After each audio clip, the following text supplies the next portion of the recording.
Hi, and welcome to the Daily Word from Pulaski Heights United Methodist Church for this Saturday, March 11th.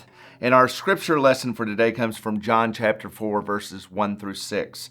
And it's kind of an odd, all we're doing is from the lectionary. And there's just so much more to this story, so I want to encourage you to go and read it in full. But this introduces the story of the woman at the well, okay? So here it starts.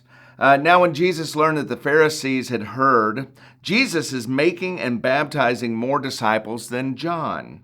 Although it was not Jesus himself, but his disciples who baptized. He left Judea and started back to Galilee. But he had to go through Samaria. So he came to a Samaritan city near the plot of ground that Jacob had given to his son Joseph.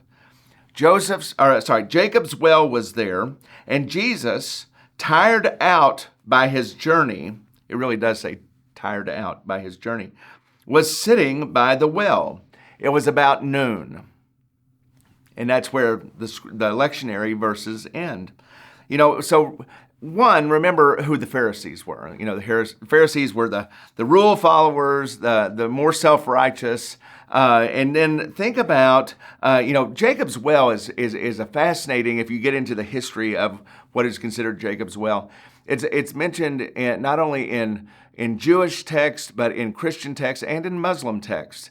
And so I find that interesting. In all those traditions, Jacob's well is an important piece. And, Jesus goes on to remind the Samaritan woman who meets him there. And you remember that Jews and Samaritans did not really, socialize together. They were not around each other.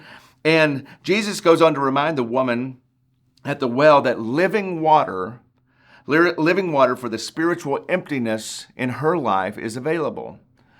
And then, so I guess the question is, if you go on and continue this story, is, what do you need in your life?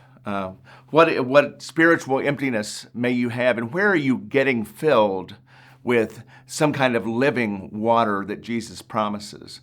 And I guess the other piece that we have to think of as well is, who are you offering living water to?